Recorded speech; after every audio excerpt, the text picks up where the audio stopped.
بسم اللہ الرحمن الرحیم الحمدللہ رب العالمین والصلاة والسلام علی اشرف الانبیاء والمرسلین وعلی آلہ واصحابہ اجمعین اما بعد۔ یہ خط ہمیں لکھا ہے مانسیرہ سے جناب محمد اعظم نے۔ آپ جاننا چاہتے ہیں کہ کیا والدین اولاد کے اعمال کے ذمہ دار ہیں؟ رہنمائی کیجیے۔ اللہ تبارک و تعالی عادل حقیقی ہے، وہ کسی پر ذرہ برابر ظلم نہیں کرتا۔ اس نے مجازات اور مکافات عمل کے غیر متبدل قوانین بیان فرمائے ہیں۔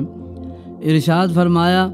لا یکلف اللہ نفسا الا وسعها، یعنی اللہ تعالیٰ کسی کو اس کی طاقت سے بڑھ کر کسی چیز کا ذمہ دار نہیں بناتا۔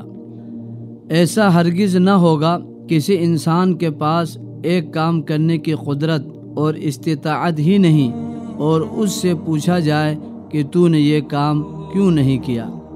مکافات عمل کا دوسرا قانون یہ ہے کہ لہا ما کسبت وعلیہا مکتسبت، جو آدمی جو اس نے نیکی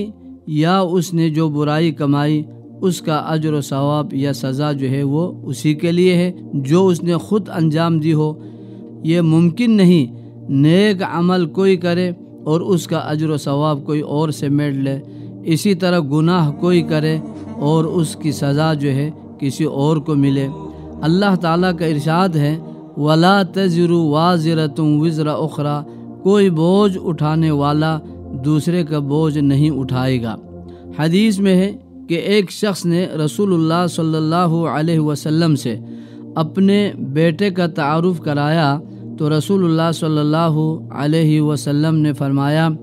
کہ اما انہ لا یجنی علیک ولا تجنی علیہ، یعنی باپ بیٹا ہونے کا رشتہ اپنی جگہ، تم اس کے گناہ کے اور یہ تمہارے گناہ کے ذمہ دار نہیں ہیں۔ اسی لیے ارشاد فرمایا کہ یا ایھا الذین آمنوا علیکم انفسکم لا یضرکم من ضل اذا اہتدیتم، ایمان والو اپنی فکر کرو، جب تم ہدایت پر ہو تو کوئی گمراہ تمہارا کچھ نہیں بگاڑ سکتا۔ ماں باپ اور اولاد کا رشتہ ایسا ہے کہ جس کے سامنے تمام تعلقات حیج ہیں، لیکن ایمان اور عمل کے معاملے میں یہ تعلق بھی کام نہیں آ سکتا۔ اللہ تعالیٰ کا ارشاد ہے یا ایھا الناس اتقوا ربکم واخشوا یوما لا یجزی والد عن ولدہ ولا مولود هو جاز عن والدہ شیئا، لوگو اپنے رب سے ڈرو اور اس دن کا خوف کرو جس میں نہ تو باپ اپنے بیٹے کے کام آئے اور نہ بیٹا اپنے باپ کے کام آ سکے۔ چنانچہ حضرت نوح علیہ السلام کا بیٹا کافر ہی مرا، لیکن اس کے کفر کا حضرت نوح علیہ السلام کے ساتھ کوئی تعلق نہیں۔ اور اسی طرح گناہگار بیٹا، نافرمان بیٹا اپنے والد گرامی کی دعوت توحید پر ایمان نہ لانے کی وجہ سے ان کے اہل بیت کے دائرے سے اللہ نے اس نابکار اور گناہگار بیٹے کو، کافر بیٹے کو ان کے ساتھ تعلق سے ہی اللہ نے محروم کر دیا۔ اللہ نے فرمایا کہ یا نوح انہ لیس من اہلک انہ عمل غیر صالح، اے نوح تمہارا بیٹا تمہارے اہل بیت میں سے نہیں، اس کے عمل اچھے نہیں۔ تاہم اگر والدین اولاد کی تربیت کے فریضے میں اگر کوتاہی یا ان کی غلط تربیت اور انہیں منفی ماحول پیدا کرنے اور مہیا کرنے کا نتیجہ اور شخصانہ ہو تو اس صورت میں والدین اپنے بچے کے اعمال کی جزا اور سزا میں شریک ہوں گے، کیونکہ یہ در حقیقت ان کے اپنے اعمال کے ثمرات اور ان کا امتداد ہے۔ چنانچہ اس صورت میں انہیں اپنے بچوں کے نیک اعمال کا انعام بھی ملے گا اور بصورت دیگر اپنے اولاد کے گناہوں کی سزا بھی بھگتنا ہوگی۔ اللہ تعالیٰ نے ارشاد فرمایا کہ لِيَحْمِلُوا أَوْزَارَهُمْ كَامِلَةً يَوْمَ الْقِيَامَةِ وَمِنْ أَوْزَارِ الَّذِينَ يُضِلُّونَهُمْ بِغَيْرِ عِلْمٍ أَلَا سَاءَ مَا يَزِرُونَ، یہ قیامت کے دن اپنے اعمال کے بوجھ بھی پورے اٹھائیں گے اور جن کو یہ بے تحقیق گمراہ کرتے ہیں ان کے بوجھ بھی اٹھائیں گے۔ سن رکھو جو یہ بوجھ اٹھا رہے ہیں یہ بہت ہی برے ہیں۔ اور رحمت عالم صلی اللہ علیہ وسلم کا ارشاد ہے کہ من دل علی خیر فلہ اجر مثل فاعلہ، جو شخص کسی بلائی اور نیکی کی طرف رہنمائی کرے تو اسے بھی اتنا ہی اجر ملتا ہے جتنا کہ اس کی تلقین اور تربیت سے متاثر ہو کر عمل کرنے والے کو ملتا ہے۔ نیز فرمایا ومن سن فی الاسلام سنتا حسنتا فلہ اجرہا واجر من عمل بها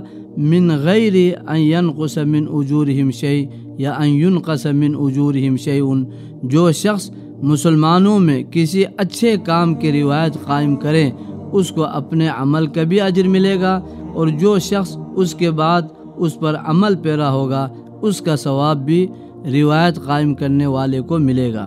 بغیر اس کے عمل کرنے والوں کے ثواب میں کوئی کمی واقع ہو۔ اسی طرح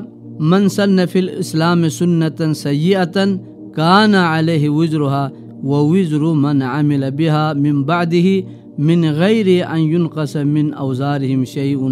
جس نے مسلمانوں میں بری روایت ڈالی اس کا گناہ اس کی گردن پر ہوگا ہی، اسے ان لوگوں کا بوجھ بھی اٹھانا پڑے گا جنہوں نے اس کی قائم کردہ روایت پر عمل کیا، اور اس سے ان کے عمل کرنے والوں کے بوجھ میں کمی واقع نہیں ہوگی۔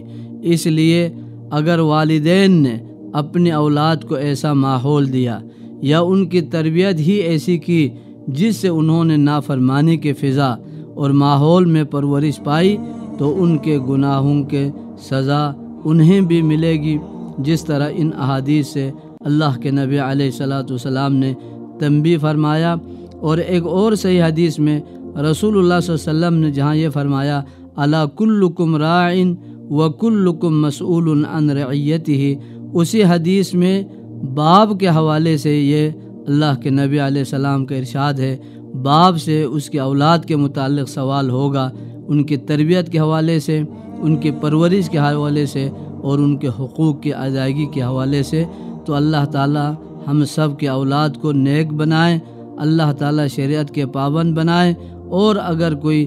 بگڑے ہوئے اگر کوئی بچے ہیں یا کسی کی اولاد اگر دین سے دور ہے، اللہ ان سب کو ہدایت نصیب فرمائے، اور ماں باپ کو اسلامی ماحول اور اچھا ماحول، نیک عمل کا ماحول، نماز پڑھنے کا ماحول انہیں پیدا کرنے کی اللہ انہیں توفیق عطا فرمائے۔